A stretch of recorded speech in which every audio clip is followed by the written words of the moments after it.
ज्याप्रमाणे पेढा हा कोणत्याही बाजूने खाल्ला तरी गोड लागतोच, त्याप्रमाणे नामस्मरण हे कधीही कोठेही केव्हाही केले तरी ते स्वामींना पोहोचतेच.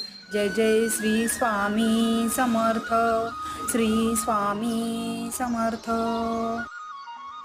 सकाळी उठल्यापासून झोपेपर्यंत तुम्हाला जेव्हा जेव्हा बोलता येईल तेव्हा तेव्हा श्री स्वामी समर्थ, श्री स्वामी समर्थ असे बोलत राहा.